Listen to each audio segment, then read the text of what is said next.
Nós vamos para mais uma aula do nosso curso de formação de discípulos. Nesse conjunto de aulas, nós falamos de 6 relações que definem um autêntico discípulo de Jesus. Partimos já da primeira, que fala do relacionamento com o Pai, com Deus como Pai, e agora vamos falar de um segundo ponto dessas 6 relações, que é com Jesus como Mestre. E você vai perceber que neste relacionamento de Jesus como Mestre, nós vamos dividi-los em 2 partes, porque dentro desse item nós trataremos também de 6 pontos fundamentais que definem a relação do discípulo com Jesus como Mestre. Vamos então falar dessa relação, relacionar-se com Jesus como Mestre. Se numa única frase quiséssemos definir a relação de um discípulo com Jesus, diríamos que o considera como seu único mestre pessoal. Esta relação tem 6 características. 3 delas nós vamos falar nessa aula e as outras 3 nós trataremos na nossa próxima aula. Primeira delas, é chamado pelo Mestre. Há 2000 anos, todo discípulo tinha o direito de escolher o mestre que mais lhe conviesse. No entanto, com Jesus as coisas foram diferentes. Foi ele quem escolheu pessoalmente cada um dos seus discípulos. Não fostes vós que me escolhestes, mas eu vos escolhi. A referência que está lá no Evangelho de São João, capítulo 15, versículo 16. Portanto, ser discípulo não depende do gosto pessoal, mas de um chamado de Jesus que diz, vem. A primeira palavra que ressoa no coração do discípulo é a voz irresistível do Mestre que o escolhe para ser um dos seus. É muito interessante isso, porque eu costumo definir esse chamado que Jesus faz para os seus primeiros discípulos como que uma troca de sentimentos, que se dá através do olhar, o olhar que Jesus, o jeito que Jesus olha para os discípulos e o jeito que Jesus os chama, já leva-os a uma identificação com o Mestre, porque mostra que houve uma predileção da parte do Mestre que vai atrás dos seus discípulos, entrando em contraposição até aquela estrutura de que o discípulo tinha o direito, ou o discípulo corria atrás do seu Mestre para escolher o Mestre, e Jesus faz diferente, numa troca de olhares, num jeito de falar que é irresistível, ele então faz o chamado para aquele que vai se tornar depois o seu discípulo. Este chamado é tão forte que se é capaz de deixar o dinheiro dos impostos sobre a mesa, esquecer o barco cheio de peixes e separar-se do pai e da família. Enfim, sua pessoa é tão atraente e seu estilo de vida tão singular que se torna impossível deixar de segui-lo. Trata-se de algo sobrenatural no que se refere ao chamado que Jesus faz aos seus discípulos. As palavras são tão fortes que suprimem toda dúvida. Quando Jesus fala com aquele que está sentado na coletoria de impostos, ele não teme, não hesita em deixar tudo que está ali e segui-lo. Nas palavras que nós encontramos no Evangelho, parece uma resposta muito dinâmica. Jesus diz, vem e segue-me. Mas a força da palavra foi precedida de uma troca de olhares, de um jeito que Jesus tratou estes homens aos quais estava chamando, e que os leva depois a entender que no Evangelho teve uma resposta quase que dinâmica e imediata. É um pouco a metodologia do Evangelho. Alguns evangelhos têm um jeito de relatar a ação de Jesus de uma forma tão exagerada que parece que Jesus começou a sua atividade pública na segunda-feira e acabou na sexta. Ou começou às 8 da manhã e às 5 da tarde se desenvolveram todos aqueles acontecimentos que estão relatados no Evangelho.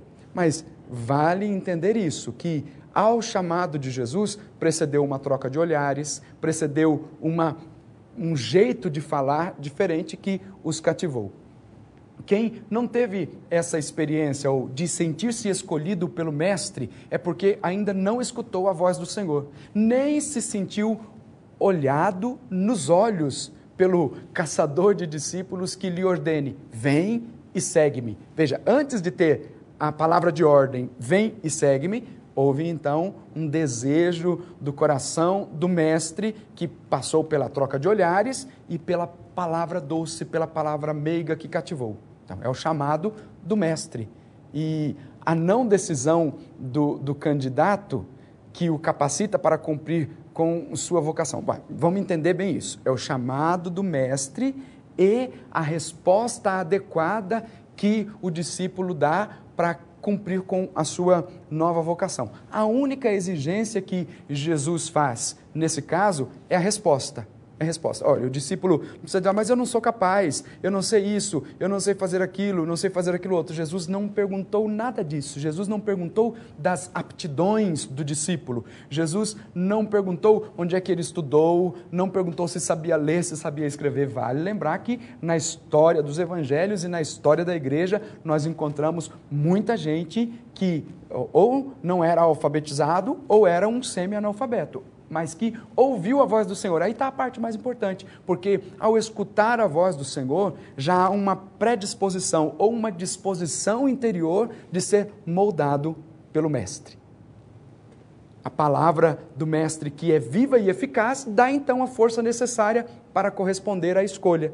Então não é a minha aptidão que vai determinar que eu sou capaz de responder ao chamado que o Mestre faz. Não, o critério é diferente. Ele me chama do jeito que eu sou, porque o objetivo é que o discípulo seja moldado até atingir a estatura do mestre. Isso é muito importante, pois quem se torna discípulo por conta própria não dispõe da força do chamado que o torne capaz de vencer as dificuldades e perseverar até o fim. Você entendeu isso? Se é por conta própria, não é possível levar até o fim o discipulado. Mas, se foi precedido da troca de olhares, de uma palavra que brotou da boca de Jesus e que não olhou para as aptidões, mas que escolheu, porque o processo de escolha parte de um desejo dele primeiro, então é possível perseverar até o fim. Não pode haver discípulo de Jesus sem que antes tenha sido escolhido pessoalmente por ele. A palavra expressa com suficiente clareza que chamou os que quis. Se sua palavra não nos atrai irresistivelmente, se a sua pessoa não nos fascina, se a sua mensagem não nos seduz, é porque ainda não fomos chamados. Tudo isso é muito importante no processo de formação dos discípulos. Porque quem não é seduzido pela palavra do Mestre, quem não se envolve completamente com os ensinamentos do Mestre, vive sendo discípulo pela metade. E aí, então, não se deixou envolver completamente pela obra do Mestre. Uma outra característica é sentar-se aos pés do seu Mestre, que está dentro daquelas relações diretas com Jesus como Mestre. Sentar-se aos pés do Mestre. Em certa ocasião, Jesus estava na casa de seus melhores amigos em Betânia. Marta, Maria, Lázaro. O Mestre sentou-se e começou a revelar os segredos do reino. Enquanto Maria escutava com atenção todas as palavras de vida que saíam da boca do Mestre, sua irmã Marta cuidava de satisfazer as poucas necessidades do convidado. Num dado momento de impaciência, vassoura na mão e de avental, ela aproximou-se de Jesus, interrompeu o ensinamento e reclamou: Mestre, olha, minha irmã não me ajuda a te atender. Fala-lhe que se levante para terminar o mais rápido.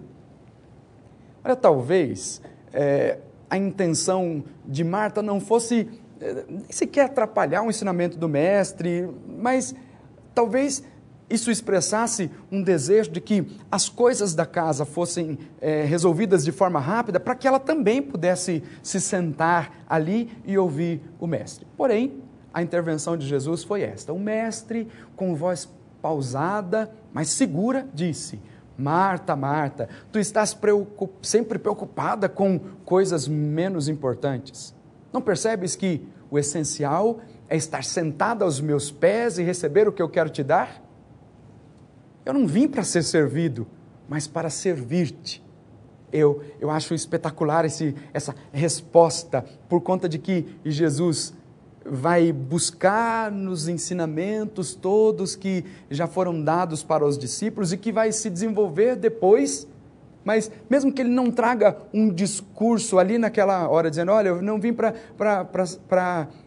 ser servido, mas para servir, mas quando ele diz para Marta, é preciso se preocupar com aquilo que é mais importante, está preocupada em me servir, isso não é o mais importante agora, eu é que quero servir-te. E ele diz, porém, tu estás tão ocupada nos afazeres da casa, que não tens tempo para sentar-te aos meus pés para ouvir-me. Não é Maria que deve fazer o que tu estás fazendo, mas és tu quem deve imitá-la. Espetacular essa palavra de nosso Senhor. Olha, Marta, Marta, tu estás preocupada com os afazeres de casa. Então não é Maria que tem que se levantar para ir fazer as coisas da casa, mas é Marta que tem que deixar os afazeres e sentar-se ali para ouvir o mestre. Sentar-se diante de seu mestre é a atividade mais importante do discípulo.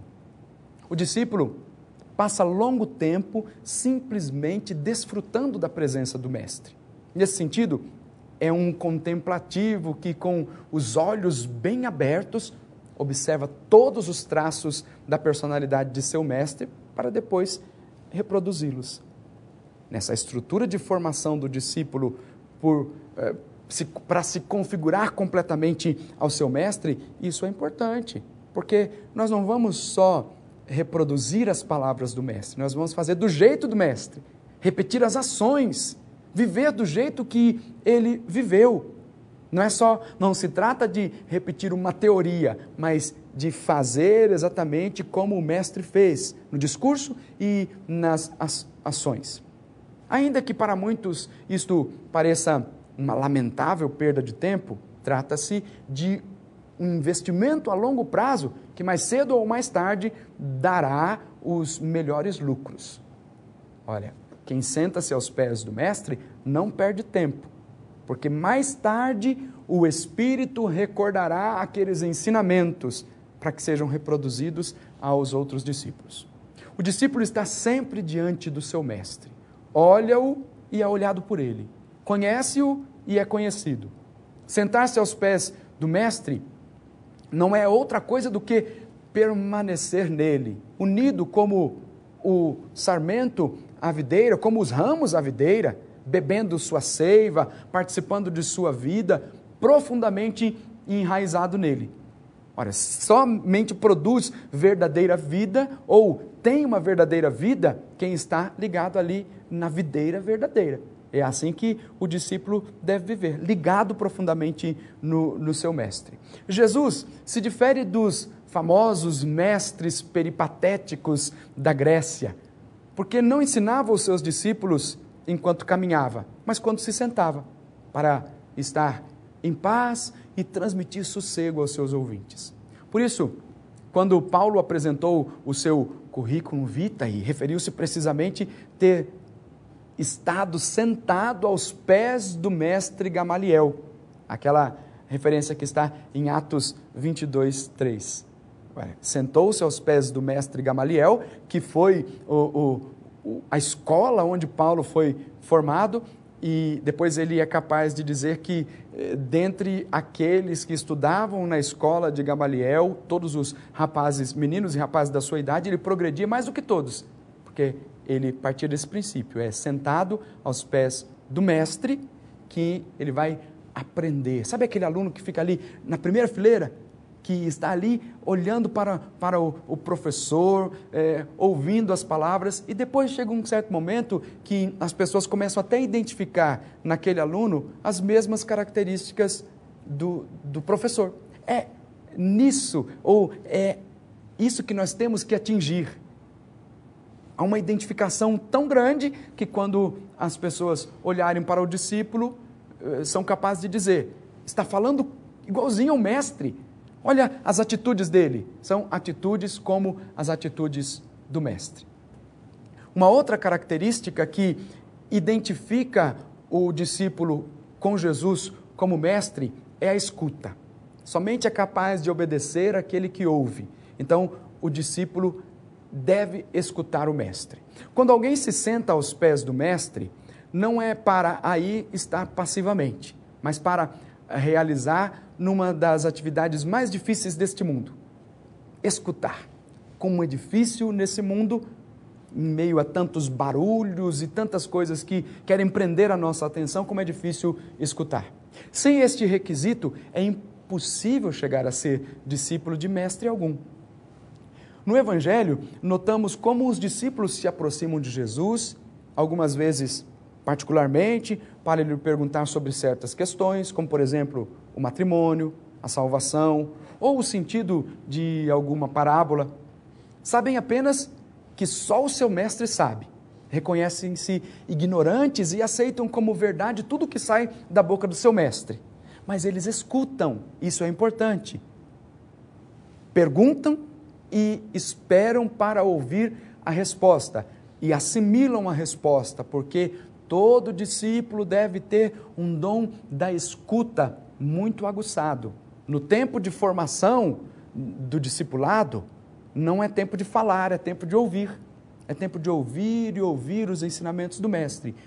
Cada coisa a seu tempo. Depois, esse discípulo bem formado terá a oportunidade de falar aos outros. Mas, num primeiro momento, obviamente, voltando até num conceito que foi dito anteriormente, dizendo que não é uma escuta passiva e nem sentar-se aos pés do mestre de forma passiva, porque nos métodos que foram apresentados por Jesus, há uma atitude do discípulo. O discípulo vai sabendo ler a partir daquelas comparações, daquelas coisas todas que Jesus está dizendo, quando parte da realidade e assim por diante. Então, o discípulo vai ouvindo, e o dom da escuta é importante, o sentido da escuta é importante, mas ele interage com o mestre também. Entenda que, quando eu disse o discípulo ouve e não fala, é que ele não vai reproduzir os ensinamentos para os outros sem que antes tenha aprendido e aprendido bem do seu mestre. Voltemos então a falar desse sentido de escuta. Depois que Salomão construiu o templo de Jerusalém, Deus prometeu-lhe dar-lhe o que quisesse. O rei pediu o que mais necessitava: dá-me um coração que escute. Esta é a maior graça que um dirigente da igreja de Jesus deve ter. Dá-me a graça de um coração que te escute. Você não é capaz de escutar o pastor dos pastores? Como poderá pastorear os demais? Se não sabe ouvir a voz de Deus, como poderá mostrar aos outros a vontade divina? Os discípulos de Jesus são bem-aventurados por ouvir o que reis, profetas e justos desejaram escutar. Enfim, quem não sabe escutar não pode ser discípulo de Jesus. Na nossa próxima aula, continuaremos a falar sobre Jesus como o Mestre, com o tema Crer no Mestre. Aguardo você na nossa próxima aula.